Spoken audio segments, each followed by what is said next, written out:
주를 찾는 자의 영원한 표징, 기쁨과 평강이라는 제목으로 하나님의 말씀 증거하도록 하겠습니다. 이사야서 55장 말씀은 하나님께서 환난 가운데 있는 당신 백성들을 놀라운 구원으로 영원한 은혜와 평강으로 초청하시는 말씀이라고 했습니다. 그걸 앞에선 목마른 자들에게 물과 포도주와 젖이 있는 곳으로 나오라고 말씀하셨고, 그걸 이제 오늘 본문에서는 긍휼과 큰 용서가 있는 곳으로 나오라라고 이제 말씀을 하고 있습니다. 6절 말씀을 한번 보겠습니다. 너희는 여호와를 만날 만한 때에 찾으라. 가까이 계실 때에 그를 부르라. 여기 만나다라는 말은 마차인데요. 이 말은 원래 발견하다, 찾아내다 이런 말인데 이 수동태입니다. 그러니까 발견되다, 찾아지다 이런 말인 거죠. 그러니까 하나님이 찾아질 때 하나님을 찾으라. 다시 말해서 우리가 하나님을 찾으면 찾아질 때, 그분이 찾아질 때 그때 그분을 찾으라 이런 말인 거죠. 이 말 속에는 어떤 의미가 담겨 있습니까? 하나님을 찾아도 찾아지지 않을 때가 있다는 거죠. 다시 말해서 아무리 우리가 구원을 얻으려고 해도 구원받지 못할 때, 구원받지 못할 때가 반드시 있다는 것을 말씀하고 있는 겁니다. 그러니까 찾아질 때, 찾으면 찾아질 때 찾으라는 거예요. 아무리 찾아도 찾지 못할 때가 있으니까 그때는 아무리 찾아도 소용이 없으니까 지금 하나님을 찾으면 찾아질 때 그때 하나님을 찾아라. 아무리 찾아도 찾아지지 않을 때가 있다는 거예요. 아무리 구원을 받으려고 해도 받지 못할 때가 반드시 있다는 거예요. 그때가 언제입니까? 당연히 그때는 하나님께서 이 세상을 최종적으로 심판하실 때죠. 그 전에 내가 죽을 때가 그때. 내가 죽을 때. 그때는 내가 아무리 찾아도, 내가 죽고 나면 내가 아무리 하나님을 찾아도, 아무리 내가 구원을 받으려고 해도 구원을 받을 수가 없다는 거예요. 그걸 잘 보여주는 비유가 누가복음 16장에 나오는 이제 거지 나사로와 부자의 비유. 거지 나사로와 부자의 비유, 대단히 길어서 제가 스크린만 올려놨습니다. 요한복음 16장 22절에서 31절 말씀이 이제 그 내용을 담고 있는 말씀인데 다 읽을 시간이 없으니까 그러니까 제가 얘기하는 걸 좀 들어보시면 제가 이야기해서 말씀을 드릴게요. 부자가 있는데요. 부자가 있는데 살아있을 때 하나님을 믿지 않았어요. 그래서 죽어서 어디로 갑니까? 음부에 갑니다. 지옥이라고 해도 됩니다. 이 음부에 들어가게 되는데 그 음부에서 어떤 일을 당합니까? 불법 가운데서 괴로움을 당해요. 고통을 당하는 거예요. 그러니까 참 우리가 영원토록 형벌을 당하는 걸 이제 묘사해주고 비유로 묘사해주고 있는 겁니다. 불법 가운데서 고통을 당하면서 아브라함에게 호소하는 거예요. 제발 나를 여기서 구해달라는 거죠. 구해달라. 근데 아브라함이 어떻게 반응합니까? 구할 수 없다는 거예요. 뭐 이런저런 얘기하지만 너와 내 사이에는 깊은 구렁이 있어 뭐 건너갈 수 없다. 뭐 이런 얘기를 하지만 한마디로 뭐라는 거예요? 죽어서는 다시 구원받을 수가 없다. 이 말씀하고 있는 거예요. 죽고 나면 다시는 구원의 기회가 없음을 보여주는 말씀인 거죠. 그러자 이제 이 부자가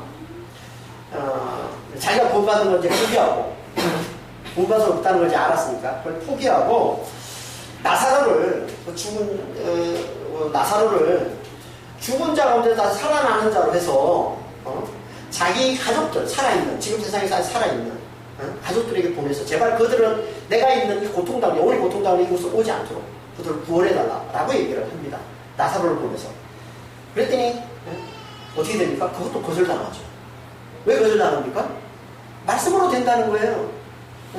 그들에게 말씀이 있으니까 모세와 선지자가 있으니까 그걸 보고서 그걸 통해서 진리를 깨달으면 되는 거예요. 그러면 구원에 이를 수 있다는 거예요. 아니 그것만으로만 구원받을 수 있다는 거예요. 죽은 자가 살아난다 할지라도 죽은 자가 살아서 그들에게 나타난다 할지라도 그것으로는 절대 그들이 믿음을 가지고 구원에 이를 수 없다는 거예요. 그것으로.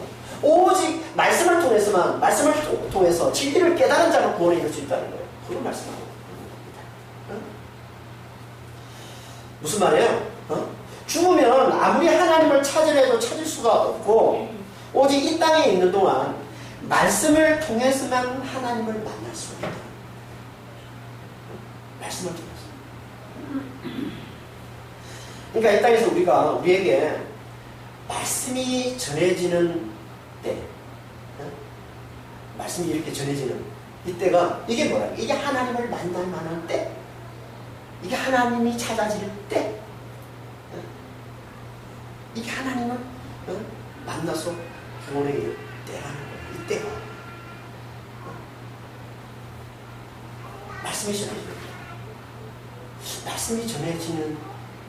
말씀이 전해지지 않으면 끝인 거예요.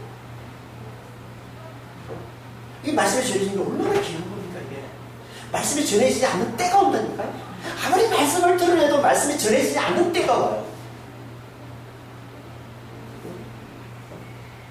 우리 이사야서 앞에서 살펴봤지 않습니까? 하나님께서 선지자를 닫아버리니까, 선견자를 닫아버리니까 이스라엘 백성들에게 말씀이 전해지지 않잖아요. 그러니까 그들은 다 술에 취한 자처럼, 그러니까 거짓 선지자에게 속아가지고 그렇게 멸망으로 들어가는 얘기가 우리 앞에 살펴봤던 얘기 아닙니까? 반드시 그걸 보여주는 거예요. 반드시 말씀이 끊어질 때가 온다는 거예요. 그러니까 이렇게 말씀이 전해지는 이게 영어도 계속 되는 게 아니에요. 이게 하나님을 만날 만한데요. 이게 하나님을 찾아지는 때요. 이때가 구원받을 때라는 거예요. 그러니까 이때 하나님을 찾아요. 이 말씀하고 있는 거예요.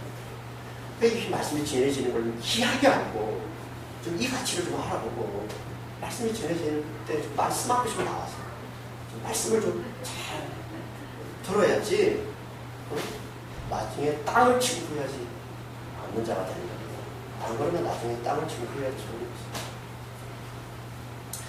이걸 또 다른 말로 뭐라고 얘기합니까? 하나님이 가까이 계실 때 부르라 이렇게 얘기합니다. 하나님이 가까이 계실 때. 그러니까 우리에게 복음이 전해지는 때가 하나님이 가까이 계실 때라는 거죠. 가까이 계실 때. 이때 하나님을 부르라. 앞에서는 하나님을 찾으라 라는 말을 여기서는 하나님을 부르라 이렇게 말씀하고 있습니다. 하나님을 부르라 부르다, 카라. 부르라는 말은 자주 어떤 의미로 쓰인다고 했습니까?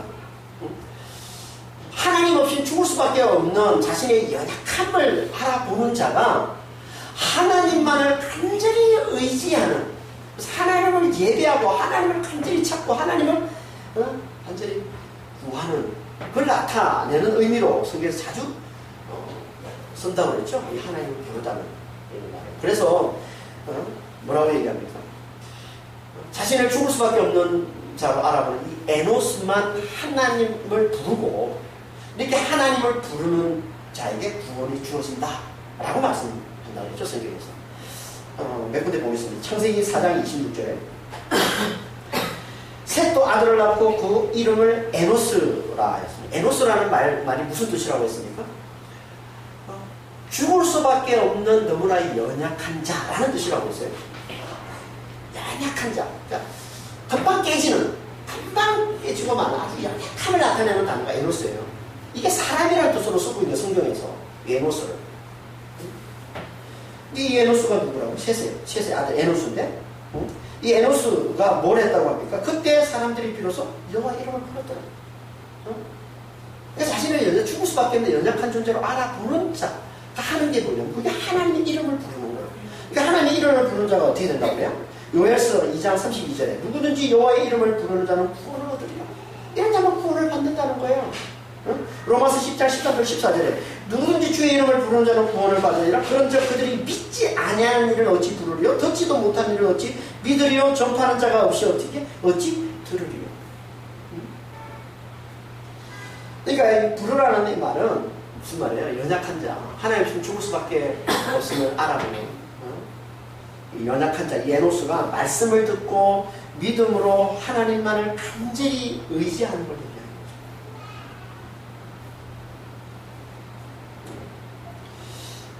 거죠. 여기 찾으라는 말도 마찬가지 같은 의미를 하는 거예요. 찾으라는 말도.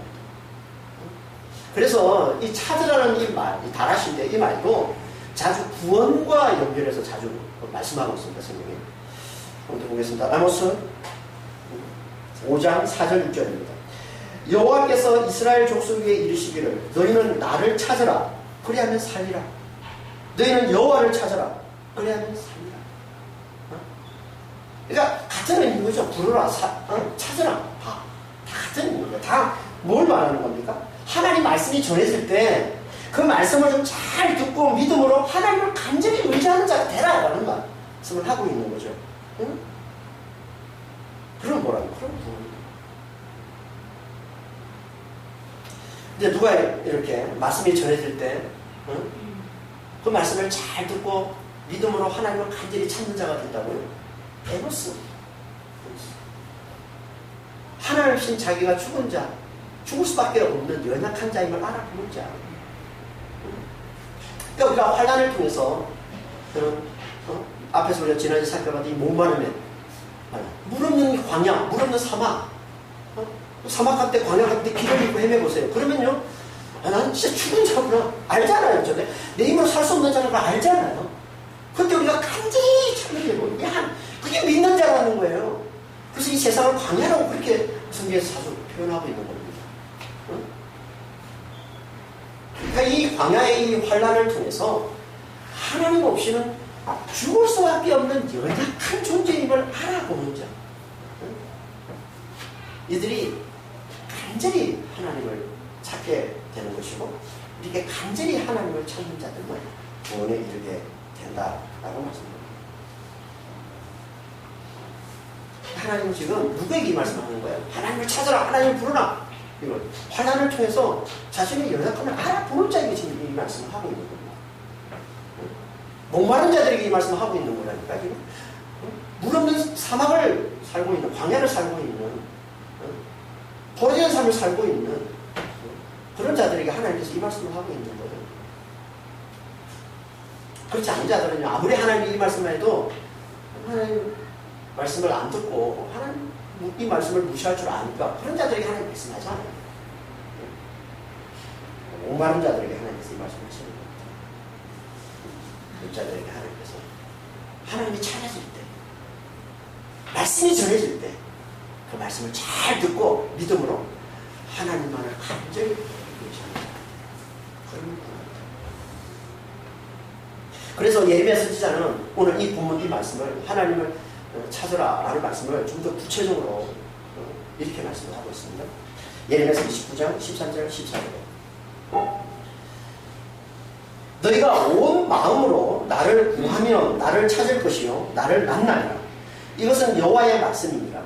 나는 너희들을 만날 것이며 너희를 포로된 중에서 다시 돌아오게 하되 내가 쫓아 보내었던 나라들과 모든 곳에서 모아 사로잡혀 떠났던 그곳으로 돌아오게 하리라. 여기서는 예레미야 선지자가 뭐라고 말씀하고 있습니까?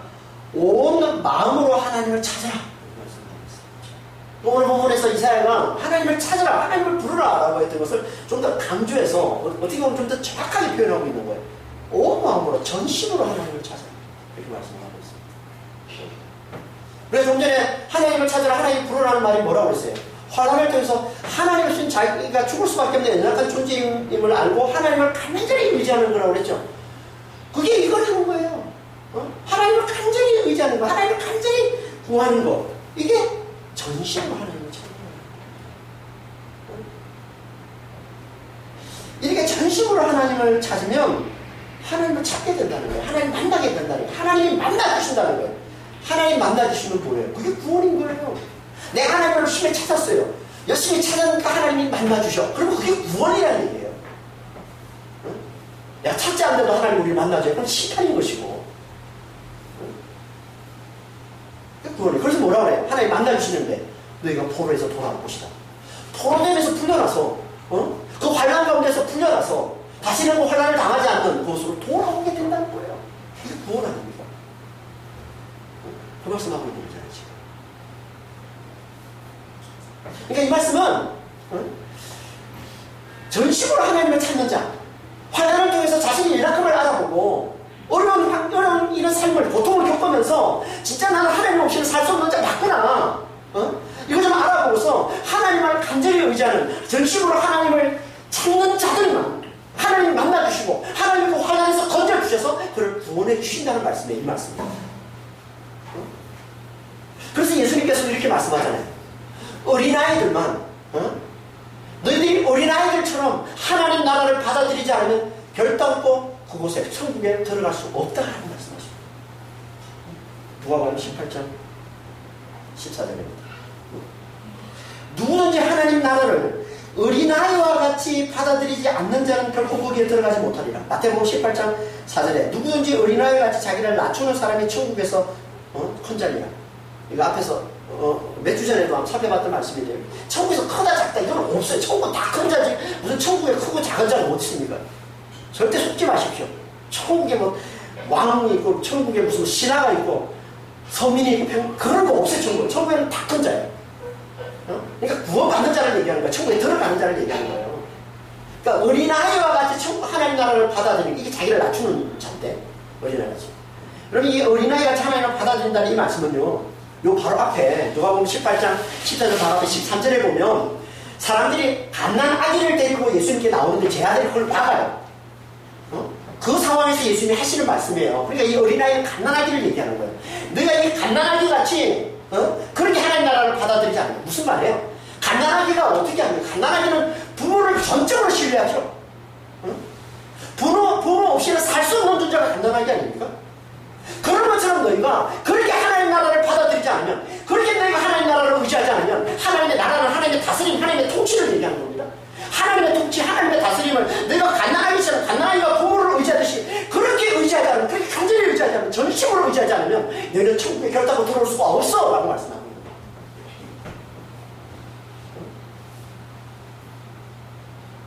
다시 말해서 우리가 천국에 가도 좋고 안 가도 좋다는 식으로 가면 좋지만 안 가도 그만인 식으로 그러니까 대충 신앙생활을 하는 것 하나님과 대충 의지하고 바쁘면 그냥 하나님 무시하고 내 편한 대로 그냥 적당히 신앙생활을 하면 어떻게 하는 거예요? 천국에 못 들어온다는 얘기하는 거예요. 지금 이 말씀은 이게 예수님 말씀이란 말이에요. 내가 어린아이같이 자기를 낮추지 않으면 어린아이같이 하나님 없이는 살 수 없는 존재임을 알고 연약한 존재임을 알고 하나님만을 간절히 의지하는 이 믿음이 없으면 너희는 절대 천국에 들어올 수 없어. 이 말씀을 하고 있는 거예요. 그런데 이렇게 대충 신앙생활하는 사람이 얼마나 많아요. 천국이 가면 좋고 뭐 안 가도 그만인 식으로 신앙생활하는 사람이 얼마나 많습니까? 여러분 정말 전심으로 하나님을 의지합니까? 하나님 다스림, 하나님 통치를? 여러분 그만큼 아직 어린아이가 아니라는 얘기죠. 여러분의 힘으로 제대로 살 수 있다는 얘기죠. 여러분 머리로, 여러분 지혜로, 여러분 능력으로 하나님을 의지하지 않아도 내 힘으로 내가 먼저 내 삶을 내가 이루고 나갈 수 있어. 내 행복 내가 만들어낼 수 있어. 내 구원 내가 찾아낼 수 있어. 그걸 묻지 않습니까? 많은 사람들이. 예수님 말씀하시는 거 한마디로 절대 천국 못 가. 예레미야 진짜 똑같이 말씀하시는 거예요. 전심으로 하나님을 구하는 자만 하나님 만나.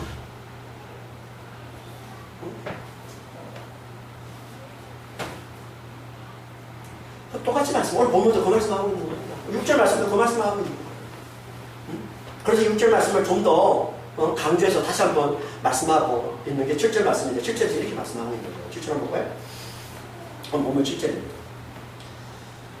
악인은 그의 길을 불의한 자는 그의 생각을 버리고 여호와께로 돌아오라. 그리하면 그가 긍휼히 여기시리라. 우리 하나님께로 돌아오라. 그가 너그럽게 용서하시리라. 이 앞부분은 이제 6절 말씀을 다시 반복하고 있는 겁니다. 6절. 하나님을 부르라. 하나님을 찾으라. 하나님을 부르는 게 뭔지 알아? 하나님을 찾는 게 뭔지 알아? 그게 악인이 그의 길을 버리고 불의한 자가 그의 생각을 버리고 하나님께 돌아오는 거야. 라고 말씀합니다. 악인의 길, 악인의 생각. 이게 뭘까요? 악인, 불의한 자. 같은 말이에요. 그냥 악한 자. 악한 자가 그의 길을 버리고 그의 생각을 버리고 하나님께 돌아오는 거. 이게 하나님을 찾는 거. 이게 하나님을 부르는 건데. 악인의 길, 악인의 생각. 이게 뭘까요? 이건 모든 인생이, 모든 인간들이 내놓는 생각과 말과 행동을 하는 거예요. 마태복음 15장 19절입니다. 사람의 마음에서 나오는 것은 악한 생각과 살인과 간음과 음란과 도둑질과 거짓 전문과 비방이니 예수님이 하신 말씀입니다. 예수님이 하시는 말씀인데 뭐라고 말씀하세요? 사람이 내놓는 건 악한 생각밖에 없어. 악한 말밖에 없어. 악한 것밖에 없어. 이 말씀하고 있는 것이고 사람이 내놓는 거. 그러니까 악인이 누구라는 거예요? 우리 모든 인생을 얘기하는 것이 여기서 말하는 악인은 우리가 다 악한 생각, 악한 말, 악한 행동을 내놓는 자들이니까 우리가 다. 그러니까 악이 대체 뭘까요, 여러분? 우리는 다 악을 내놓는 자들이라는 거예요. 악이 뭐예요? 악은 하나님을 떠나서 자기를 하나님처럼 높이려고 하는 거예요. 이게 악인 거예요. 다시 말해서 자기 힘으로 구원에 이르려고 하는, 자기를 높이려고 하는, 이게 악인 거예요. 이게 모든 인생들이잖아요, 다. 하나님을 떠나서 자기를 자기가 하나님 되겠다고. 자기 힘으로 구원에 이루겠다고. 그렇게 열심히 자기를 높이면서 사나. 그게 모든 인생의 모습 아닙니까? 그걸 하나님은 뭐라고 그래요? 그게 악인이다.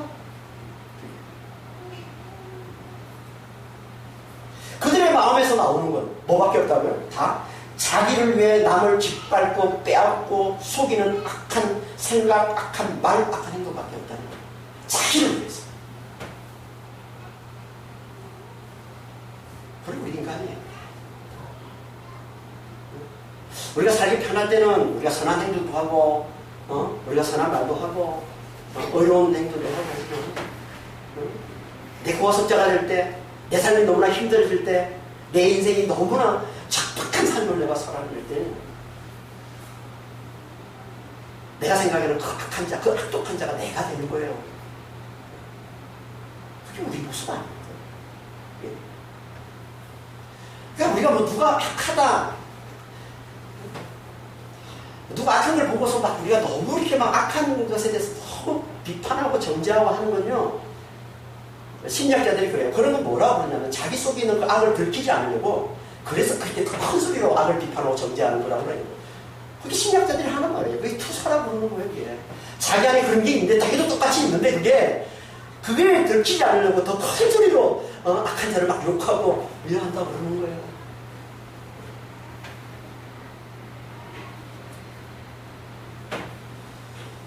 그러니까 우리가 우리 인생을 보면 욕할 게 뭐 있습니까?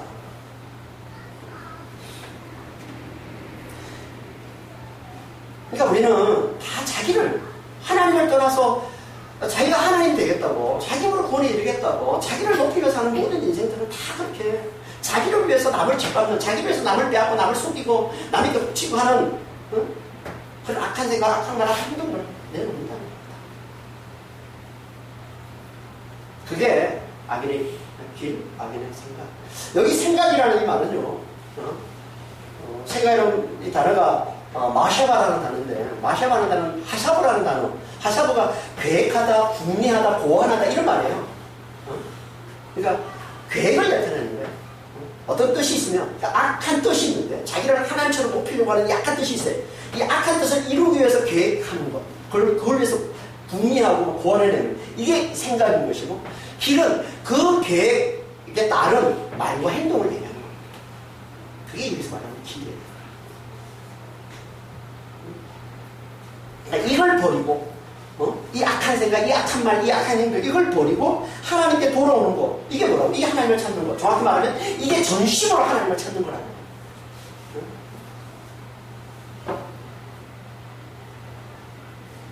이 말은 같은 말이에요. 그러니까 전심으로 하나님을 찾는 자는 이렇게 된다는 거예요. 악한 생각, 악한 말, 악한 행동을 버리고 하나님께 돌아오는 자가 된다는 거예요. 전심으로 하나님 찾는 자. 여러분 생각해 보십시오. 우리가 전심으로 하나님을 찾는 자. 누가 하나님을 전심으로 찾는 자라고요? 갓난아기 같이 자기는 하나님 없이는 죽은 자, 자기는 하나님 없이는 죽을 수밖에 없는 너무나 연약한 존재임을 알아보는 자. 그래서 하나님을 간절히 의지하는데, 이게 하나님을 전심으로 찾는 자인데, 이런 자는 당연히, 이런 자가 무슨 자기를 위해서, 자기를 높이기 위해서 다른 사람을 짓밟고 다른 사람을 속이고 그런 짓을 하겠습니까? 그걸 내려놓을 수밖에 없잖아요. 여러분, 갓난아기가 자기를 높이기 위해서 남을 짓밟고 그럴 수가 있어요? 갓난아기가? 그럴 수가 없잖아요. 그걸 얘기하는 거죠.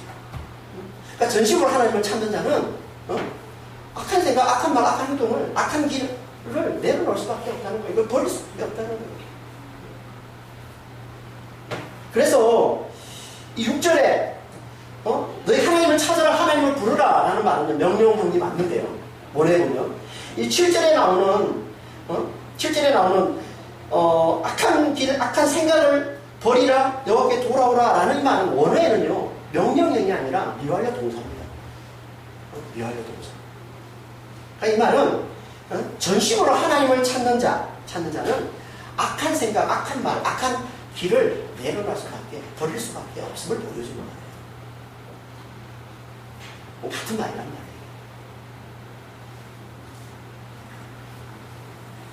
이렇게 간절히 하나님을 의지하는 자, 전심으로 하나님을 찾는 자, 그래서 악한 생각을 버리고 악한 길을 버리고 하나님께 돌아오는 자, 하나님께서 어떻게 하신다고요?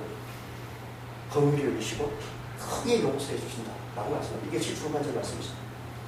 긍휼히 여기실 것이다. 너그럽게 용서하실 것이다. 너그럽게 라고 되어 있는데 이게 크다는 말, 나봐, 크게 용서해 주신다.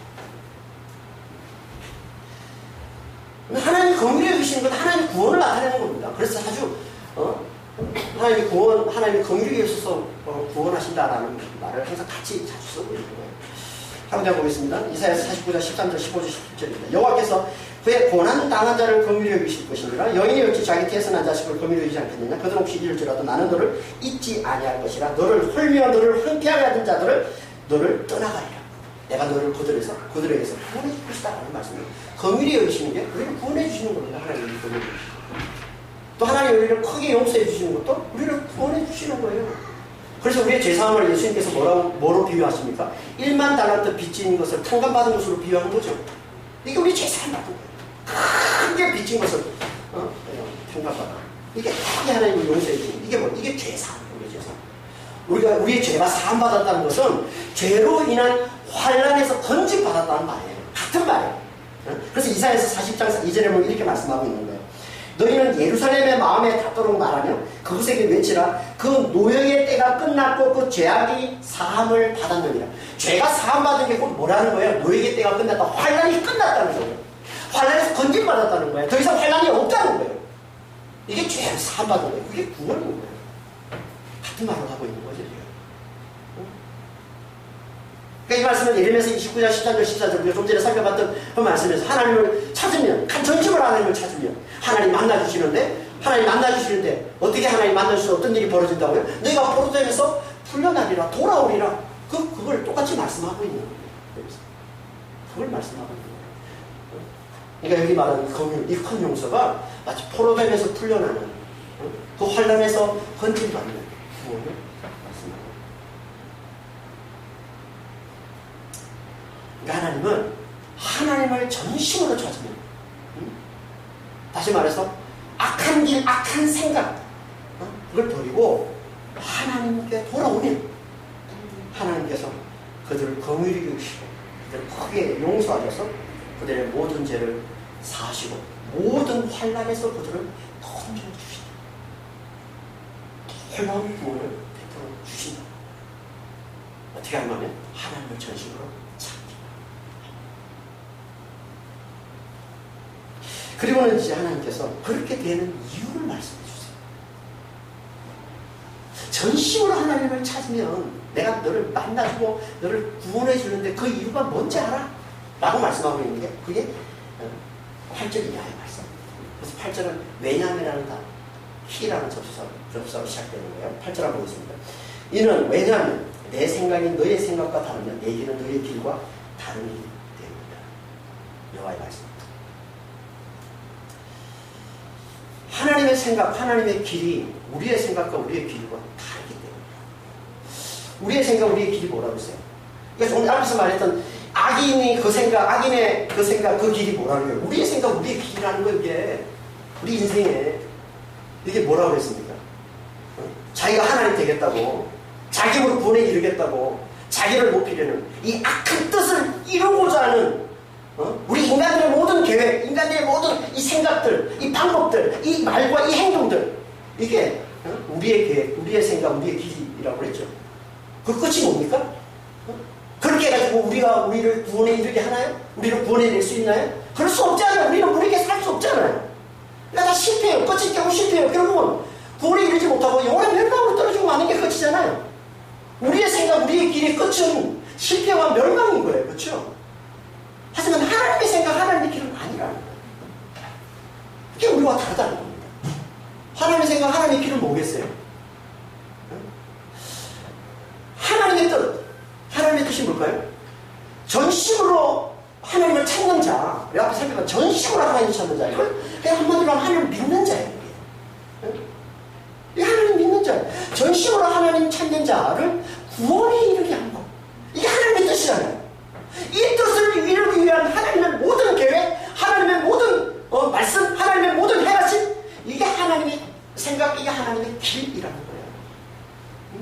이거는 너무나 강력해서 반드시 성취해야 되고, 그래서 반드시 구원하고자 하는 하나님의 그 뜻을 이루게 된다라고 말씀하고 있는 거예요. 이게 우리의 생각과 우리의 길과 하나님의 생각, 하나님의 길과의 차이라는 겁니다. 이 차이는 하늘과 땅만큼의 차이라는 거예요. 그게 9절 말씀이에요. 하늘과 땅만큼의 차이라는 거예요.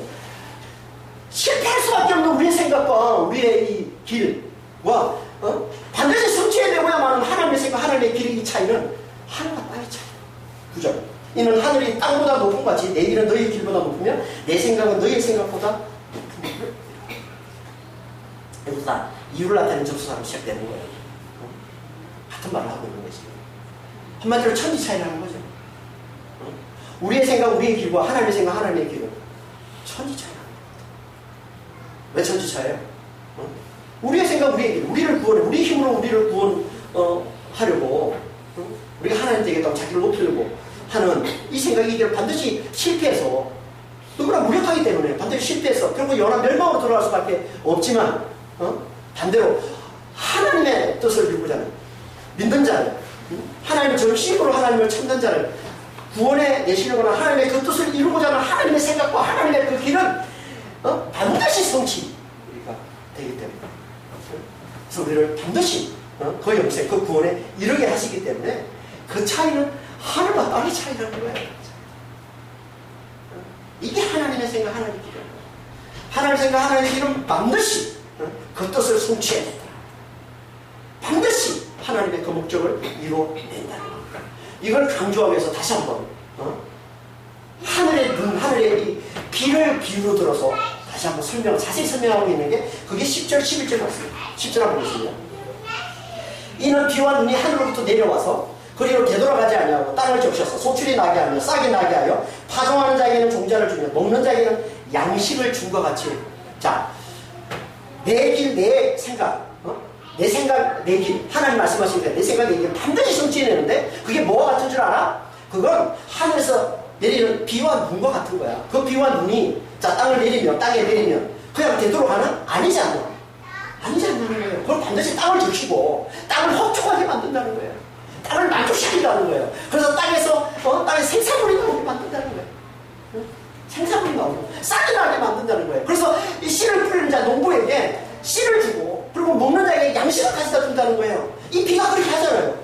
비가 와야 우리가 농사하는 사람들이 추수를 하면서 양식을 만들어내지 않습니까? 그 얘기하고 있는 거예요. 반드시 그 비가 그걸 만들어내듯이 반드시 내듯이 하나님의 생각, 하나님의 길도 반드시 성취해낸다는 거예요. 그걸 11절에 이렇게 말씀하고 있는 거예요. 내 입에서 나오는 말도 이와 같이 헛되이 내게로 되돌아오지 아니하고 나의 기뻐하는 뜻을 이루면 내가 보는 일을 결토하리라. 내가 내 입에서 나온 말, 이 말도 그냥 헛되이 돌아오지 않고 반드시 내 기뻐하는 뜻, 내 뜻을 이루고 보낸 일, 내가 보낸 목적을 얘기하는 거야. 내가 보낸 목적을 반드시 성취해낸다. 반드시 성취해낸다. 여기 보면 앞에서 하나님의 생각, 하나님의 길이라고 했던 단어를 한 단어로 뭐라고요? 말씀이라고 하죠. 내 입에서 나오는 말씀. 이게 뭐라고요? 이게 하나님의 생각, 하나님의 길이라는 말씀이에요. 그럼 보세요. 하나님께는요, 생각과 말과 이 행동이 같습니다. 우리는 다 달라. 우리는 생각 다르고, 우리는 말 다르고, 우리 행동 다 다르잖아요. 그렇죠? 하나님은 같아요. 하나님이 생각하시는 게 드러난 게 말씀인 것이고, 그리고 이 말씀이 곧 행하시는 거예요. 그래서 말하면 하나님 말씀하시면 이루어지잖아요. 빛이 있으라 하시니 빛이 있는 거예요. 그러니까 같다는 거예요, 이게. 그러니까 말씀 속에 하나님의 계획, 하나님의 생각, 하나님의 말, 하나님의 행하심이 다 담겨 있는 거예요, 말씀 속에. 이게 같은 거예요. 이게 말씀. 이게 말씀.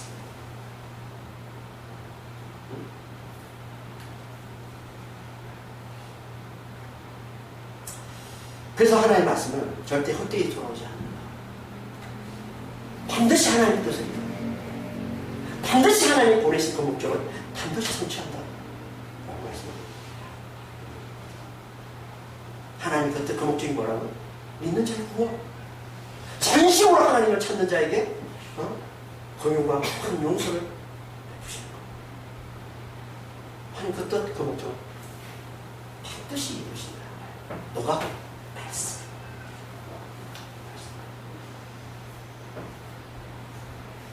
그러니까 우리가 정말 전심으로 하나님을 찾는 자가 되어서 하나님 우리에게 주시는 이 구원을 받기를 정말 원한다면 우리가 가장 중요한 게 뭡니까? 말씀 잘 듣는 거죠. 말씀 잘 듣는 거죠. 말씀이 그걸 이루어내는 거니까. 말씀이 그 뜻을 이루어내고 말씀이 그 목적을 성취해내니까 말씀 잘 듣는 게 이게 다인 거예요. 우리가 해야 돼. 그래서 말씀이 하신다 그러는 거예요. 말씀이 하는 거야. 말씀.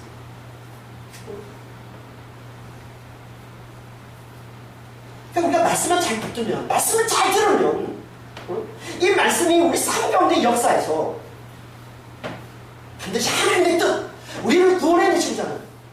우리에게 긍휼을 베푸시고 우리에게 큰 용서를 베풀어서 우리의 죄를 사하시고 우리에게 놀라운 구원을 가져다 주시고자 하시는 하나님의 그 뜻, 하나님의 그 목적을 반드시 이루어낸다는 거예요. 이 말씀.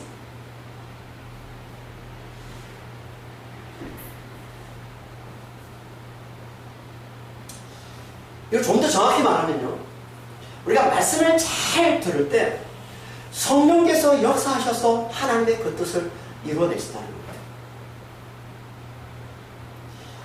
왜냐하면 말씀을 이루시는 이가 성령이십니다. 여러분, 말씀과 성령은 하나입니다. 그래서 예수님께서 뭐라고 말씀하세요?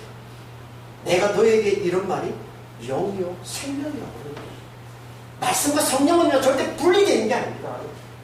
말씀하시면 그 말씀을 이루시는 이가 성령이신 거예요.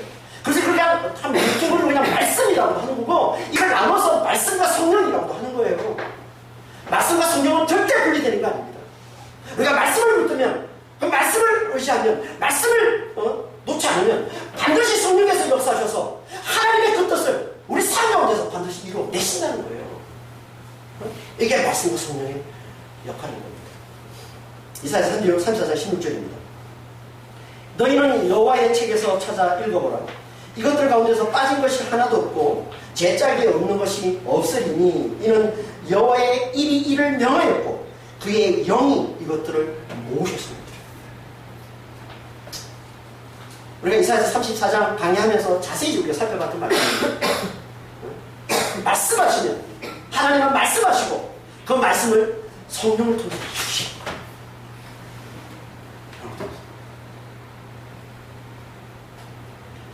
그러니까 우리가 말씀을 잘 들으면, 말씀을 좀 제대로 잘 들으면, 진리의 말씀을, 이 복음의 말씀을 우리가 제대로 좀 잘 들으면 성령께서 역사하셔서, 성령께서 반드시 역사하셔서 말씀 가운데 있는, 말씀이 담고 있는 하나님의 그 뜻을 반드시 이루어내신다는 겁니다.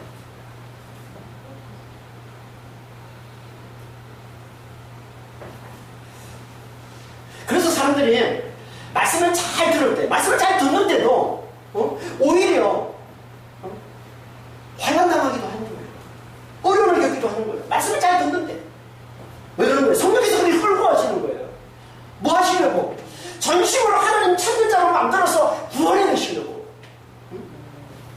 우리는 어린아이도 갓난아기처럼 하나님만을 전적으로 의지하는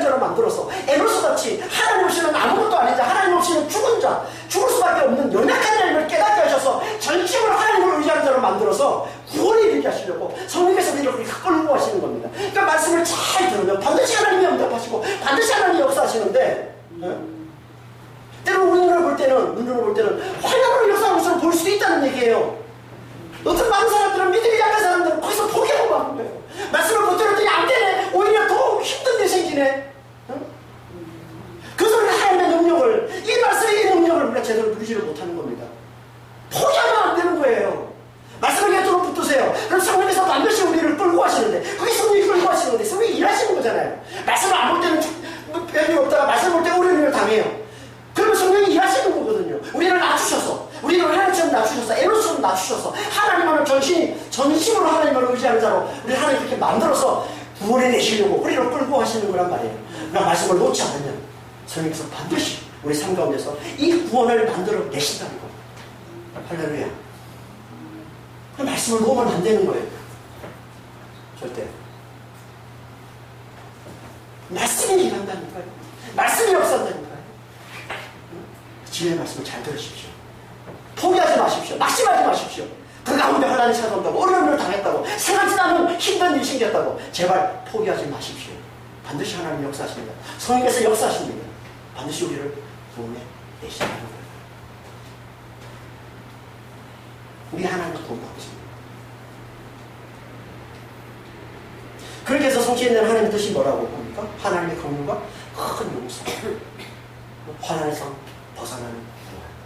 이걸 다른 말로, 이걸 또 다른 말로 뭐라고 하냐면 기쁨과 평강을 누리는 삶이라고 얘기하는 그게 12절 말씀이에요. 너희는 기쁨으로 나아가며 평안히 인도함을 받을 것이요 산들과 언덕들이 너희 앞에서 노래를 바라고 들의 모든 나무가 손뼉을 칠 것입니다. 여기 기쁨으로 나아가며 평안히 인도받는다. 이거는요 바벨론의 포로됨에서 풀려나는 걸 지금 묘사하고 있는 겁니다. 포로됨에서 풀려나는 게 얼마나 기쁘겠어요. 포로에서 풀려나는 게 얼마나 평강이 넘치겠어요. 포로가 안 돼봐서 잘 모르세요? 그걸 묘사하고 있는 게 지금 기쁨으로 나아가며 평강으로 인도받는다. 바벨론의 포로됨. 바벨론의 포로됨이 뭘 상징하는 거라고요? 우리가 이 땅에서 당하는 억압, 우리가 이 땅에서 하는 고통, 우리가 이 땅에서 하는 아픔, 눈물, 슬픔, 사망을 상징하는 거라고 그러죠. 이게 바벨론의 포로됨이에요. 우리가 이 세상에서 그 포로됨을 살고 있단 말이에요. 이 세상에서 하는 환난. 이걸 상징하는 게 바벨론의 포로됨입니다. 이 억압에서, 이 고통에서, 이 아픔에서, 이 슬픔에서, 이 사망에서 놓여나는 거예요. 풀려나는 거예요. 자유해지는 거예요. 이게 얼마나 큰 기쁨입니까? 이게 얼마나 큰 평강이냔 말이에요. 이게 말씀이 반드시 성취해내는 하나님의 놀라운 구원, 하나님의 놀라운 축복. 이게 말씀이 반드시 성취해내는 우리를 말씀이 반드시 이리로 끌고 가신다. 우리가 말씀을 놓지 않아요. 이렇게 하나님의 백성들이 구원을 받아서 기쁨과 평강을 누리니까 피조물들이 어떻게 반응한다고 합니까? 피조물들이 노래하고 손뼉치고 함께 기뻐한다고 그래요. 그러잖아요. 12절 후반절에 뭐라고 해요? 산들이, 언덕들이, 들의 나무들이 손뼉을 치고 박수를 치고 노래하고 기뻐한다고 그러잖아요. 왜 그럴까요? 왜? 이게 피조물들의 고대하는 바이기 때문에 그렇습니다. 로마서 8장 19절에서 22절입니다. 모든 피조물은 이걸 고대해요. 피조물이 고대하는 바는 하나님의 아들들이 나타나는 것이니 피조물이 허무한 데 굴복하는 것은 자기 뜻이 아니라 오직 굴복하게 하시는 이로 말미암으니라. 그 바라는 것은 피조물도 썩어짐의 종로로 탄 데서 해방되어 하나님의 자녀들의 영광의 자유에 이르는 것이니라. 피조물이 다 이제까지 함께 탄식하며 함께 고통을 겪고 있는 것을 우리가 아느냐. 피조물들이 지금 허무한 데 굴복하고 있고 썩어짐의 종로로 타고 있대요. 탄식하며 기다리고 있다고 얘기합니다. 피조물이 허무한데 굴복하는 게 뭘까요? 썩어짐에 중독하고 있는 게 뭘까요? 피조물이 원하지 않는 걸 당하고 있는 걸 얘기하는 겁니다. 지금 피조물이 원하지 않는 걸 당하고 있어요. 모든 피조물이 다. 하늘과 땅이, 산과 들이, 나무들이 다. 그게 뭘까요? 피조물을 신성시하는 거예요. 피조물을 대단시하는 거예요. 대단시하는 거예요. 요즘은 안 그렇죠. 요즘 오히려 학대하죠. 피조물들을. 그러니까 막 이런 날씨 같은 것들이 막 이렇게 막 갑자기 이렇게 막 놀랍게 막 더 이상 기온이 생기고 이런 것들이 다 학대에 생기는 거 아닙니까? 피조물들이가. 과거에는 피조물들을 다 신성시합니다. 그래서 산에 신으로 여기는 거예요. 높은 산은 큰 신, 작은 산은 작은 신. 거기다 다 제단을 쌓아놓고 다 숭배하고 우상숭배하고 모든 산들은 다 우상숭배 제단입니다. 과거에는 다. 그걸 얘기하는 거예요. 이게 허무한데 굴복하는 거예요. 원치 않는 거거든 지금 이 피조물들, 이 사람, 이 나무들은. 자기들을 쓰정시 하는 거, 자기를 대단지 하는 거, 아니 이거 원치 않는 거란 말이에요. 이게. 여기서 벗어나기를 원하는 거예요. 그걸 탄식하면서 기다리고 있다는 거예요. 누구를? 자기들을 여기서 벗어나게 해주는, 자기들을 피조물로 알아봐주는 하나님의 자녀 나타나기만을, 자기를 통해서 하나님께 영광을 돌리는 하나님의 백성들이 나타나기만을 이 피조물들이 고대하고 있는 거예요. 그래서 나타나는 거야 이제. 하나님 자녀들이 돌아오니까, 하나님 백성들이 나타나니까 온 피조물들이 박수치고 노래하면서 함께 기뻐하더라는 거예요. 당연히 비유죠. 당연히 비유죠. 여러분들 이런 경험을 좀 알아야 됩니다. 여러분 성령 충만하면요, 진짜 나무들이 박수치고 노래하는 걸 여러분이 실제로 경험하는 때가 있어요. 성령 충만. 제가 실제로 옛날에 그런 걸 여러 차례 경험한 적이 있습니다. 제가 막 너무 성령으로 충만해서 너무 내 안에 기쁨이 넘치니까 제 아이도 기억이 생생한데 나무들이 막 나를 이렇게 막 나를 향해서 모두 나무들이, 주변에 있는 모든 나무들이 박수를 치고 춤을 추고 막 노래 부르면 너무 좋은 거야. 그런 비유를 통해서 보여주는 겁니다. 그럼 우리가 구원받는 건요, 우리만이 고대하는 게 아니에요. 모든 피조물이 고대하는 거예요.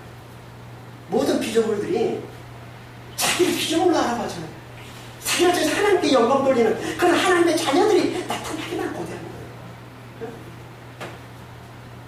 그걸 몰라가지고, 피조물로 몰라가지고, 그걸 마치 신인 것처럼 떠받들고, 그걸 뭐 대단시하고, 그 허무한 데 지금 굴복하고 있는 거라니까, 피조물이 지금. 하나님의 뜻에 의해서 지금.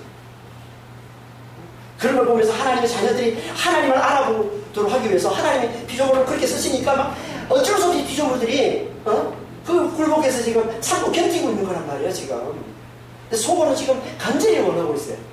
나를 피조물로 제대로 좀 알아봐주는 자가 나타나기만 해요.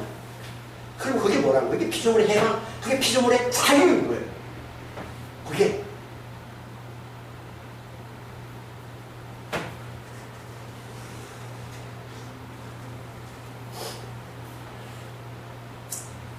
이렇게 하나님의 백성들과 모든 피조물들이 함께 기쁨과 평강을 누리는, 이걸 뭐라고 성경에서 표현하냐면 온 땅이 영화롭게 되는, 온 땅이 아름다워지고 온 땅이 영화로워지는 새하늘과 새 땅이라고 얘기를 하고, 이걸 비유로 말씀하고 있는 게 이게 13절 앞부분입니다.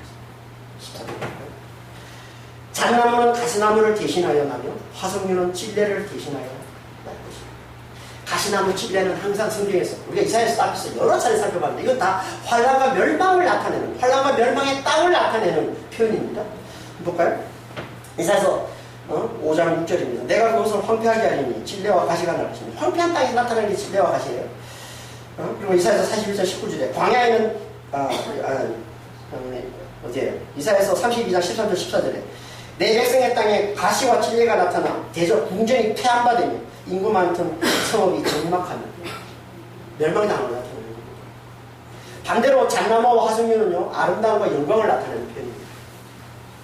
이사야서 60장 13절에 레바논의 영광, 곧 잣나무와 소나무와 황양목, 이게 함께 내게 이르러 내 거룩한 곳을 아름답게 할 것입니다. 이사야 41장 19절에 광양에는 백강목과 십나무와 화석류와 돌감나무를 심고 사방에는 잣나무와 소나무와 황양목을 함께 두리니.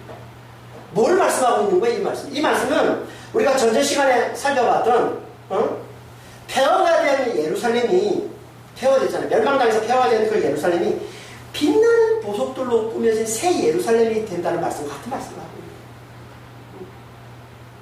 황량한 땅, 환란당하고 멸망당해서 황량한 땅이 되어버린 그 땅이 이제는 거기에 잣나무가 심기고 화석류가 심기는 너무나 아름답고 너무나 영광스러운 땅으로 변화되는 것을 나타납니다. 이게 뭐예요? 이게 새하늘과 새 땅이 되는 거예요. 새하늘과 새 땅. 뭘 말씀하고 있는 겁니까? 구원받은 하나님의 백성들이 모든 피조물들과 함께 다시는 환란이 없는 영원토록 기쁨과 평강을 누리며 살게 되는 그 삶을,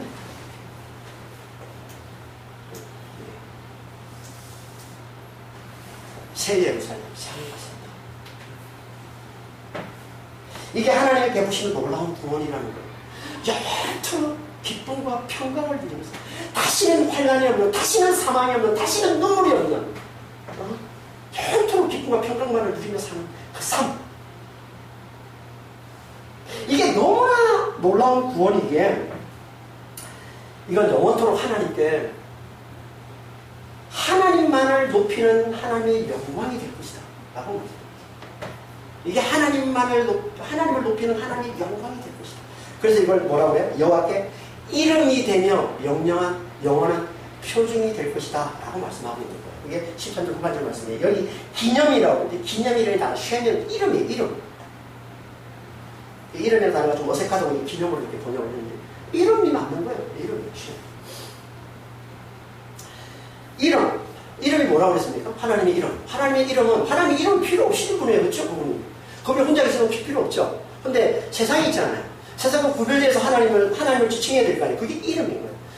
그러니까 이름이라는 것은 구별해서 지칭하기 위해서 주어지는 게 이름이잖아요. 그러니까 세상과 구별된 하나님 되심을 나타내는 칭호, 호칭, 이게 이름인 거죠. 근데 이게 이름이 된다는 게 무슨 말이에요? 이게 영원한 기쁨과 평강을, 하나님의 백성들이 이제 영원한 기쁨과 평강을 누리며 살게 되는 이것이 하나님의 이름이 된다 라는 이 말은 이걸 가지고 하나님은 이제 세상과 구별된 하나님 되심을 나타내는 것으로 삼겠다는 거예요. 이건 뭐예요? 이게 그만큼 하나님이 이걸 통해서 영광을 받으신다. 이게 그만큼 하나님께 영광이 된다는 거예요. 하나님 되심이 나타나는 거라는 거예요. 하나님 되심을 나타내 주는 게 누구마다 하나님 백성들에게 하나님께서 영원한 기쁨과 영원한 평강을 누리며 살도록 해주시다. 이걸 다시 한 번 더 강조해서 말씀하고 있는 게 영원한 표징입니다.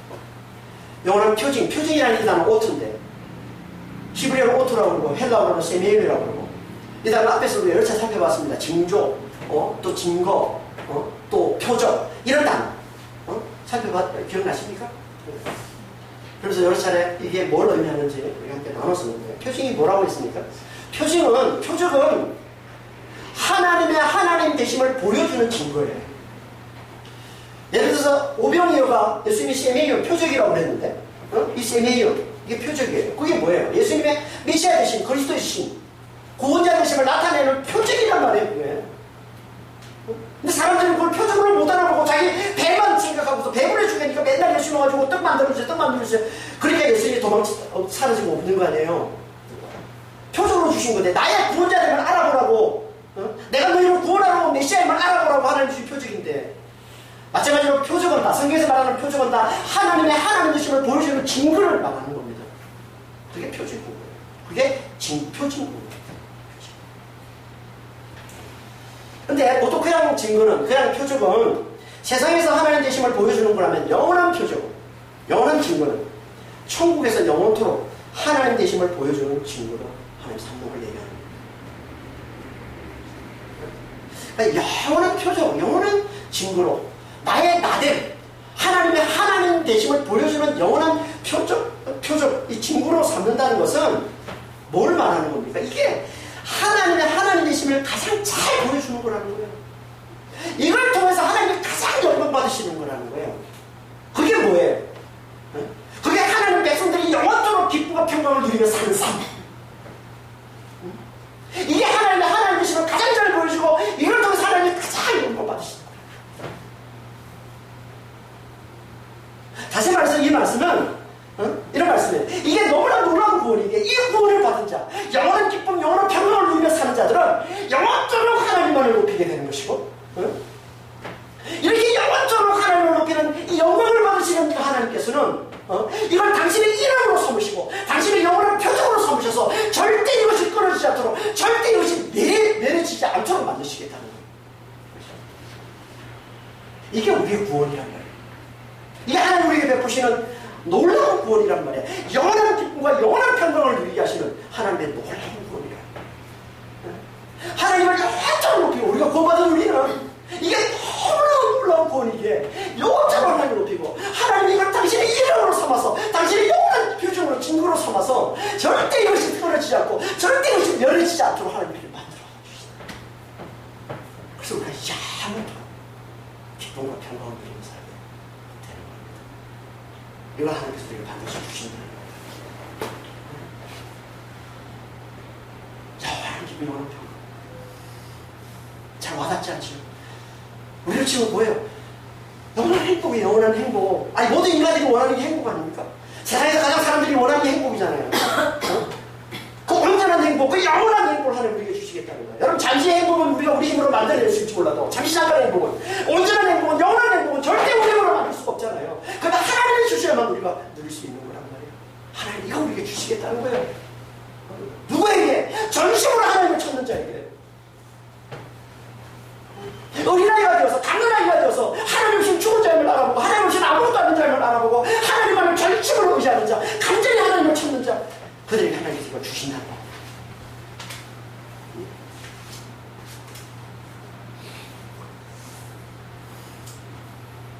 여러분, 우리가 지금 전심으로 하나님을 찾으면요, 반드시 하나님은 이걸 맛보여 주십니다. 제가 금요 기도 때 기도하는데 갑자기 하나님께서 제 마음 가운데 전심으로 기도하라는 마음을 하나님 주셨어요. 진짜 금요 기도 가면서 전심으로 기도했습니다.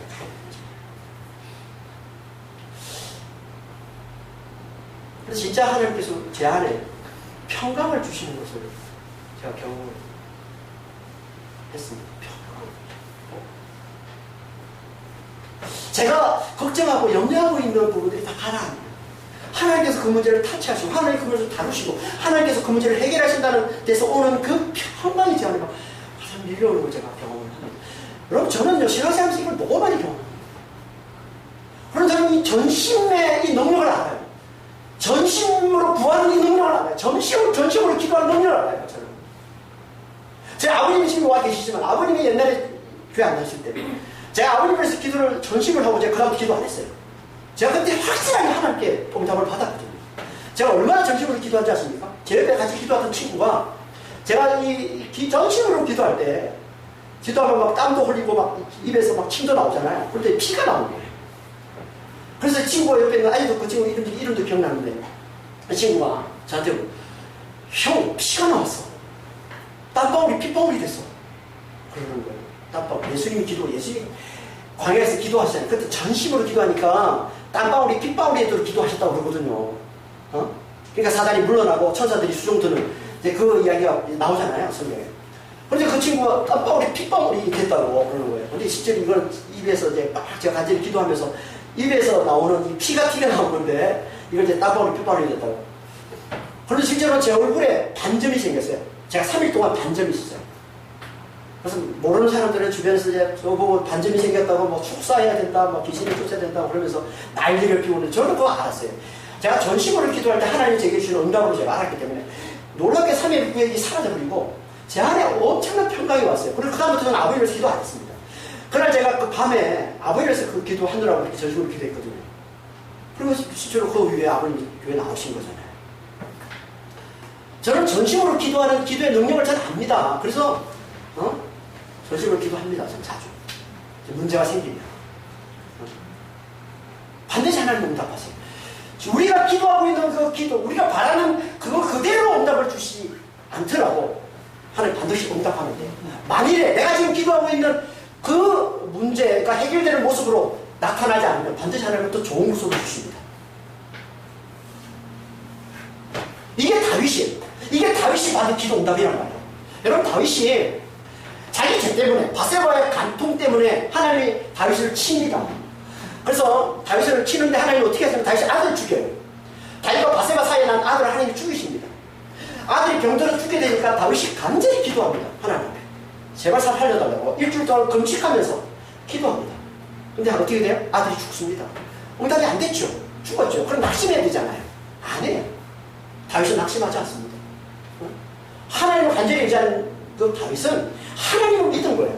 전심으로 기도하고. 그리고 들고 일어납니다. 그런데 하나님께서 거기에 뭘 주십니까? 더 좋은 응답을 주시잖아요. 그게 솔로몬이잖아요, 솔로몬. 그리고 솔로몬에게 친히 하나님께서 이름을 붙여주세요. 선지자라고는 하나님이 이름을 붙이는데 솔로몬의 이름을 뭐라고 붙이냐면 여디디하고 붙이시는 거예요. 사랑받는 자로. 전심으로 기도하는 그 다윗을 하나님께서 그렇게 말씀하시는 거예요. 내 사랑받는 자라고. 그게 솔로몬. 그게 하나님의 기도 응답이에요. 우리가 간절히 전심으로 하나님을 기도하면요, 하나님 반드시 들어주시고, 그리고 그런 자를 하나님 사랑해 주시고, 하나님 사랑받는 자가 돼요. 전심으로 기도하십시오. 이제는 전심으로 기도하는 이 기도가 많이 사라져버렸어요. 옛날에는 수요철야도 하고, 옛날에는 금요철야도 하고, 제가 지하 다닐 때는 수요철야도 하고 금요철야도 나왔어요. 교회가 여기서 너무나 먼데도 수요철야 나와서 처리하고 들어오고, 금요일도 나가서 처리하고 들어와요. 새벽에 못 들어오니까 바로 직장으로 가서 잠도 못 자고, 하루에 1시간, 2시간밖에 잠을 못 자고 바로 직장에서 근무하고, 토요일 되면 토요일은 또 근무 끝나고 나면 또 저기 공원에 가서 전도하고, 제가 그러면서 신앙생활을 했습니다. 저는 아직도 하나님께 그렇게 전심으로 하나님을 찾고 하나님을 의지했던 것을 이쁘게 보신다는 생각을 참 많이 합니다. 죄송합니다. 여러분, 전심으로 기도하십시오. 반드시 하나님께서 구원하십니다. 이 땅에서 성령 안에서 구원을 맛보여 주시고, 영원한 기쁨, 영원한 평강을 영원토록 누리는 그 삶 반드시 우리에게 주십니다. 누가 이게 전심으로 하나님을 찾아서 전심으로 하나님을 의지하고 그래서 구원을 누리는 삶을 산다고요? 말씀을 잘 듣는 자, 말씀을 잘 듣는 자, 전심으로 구하면, 전심으로 찾으면 하나님 반드시 구원을 베푸신다는 이 말씀을 들어야 우리가 전심으로 하나님을 찾는 자가 되지 않겠습니까? 이렇게 말씀을 들을 때 성령께서 역사하셔서 우리는 만드시는 거예요. 전심으로 하나님을 찾는 자로 우리를 만들어서 그렇게 전심으로 하나님을 찾게 하시고, 그들에게 하나님께서 놀라운 구원을, 놀라운 은혜를, 놀라운 기쁨과 평강을 부어 주신다는 겁니다. 그런 믿음의 성도들이 다 되시길 예수님을 축원합니다. 기도하겠습니다. 하나님 아버지,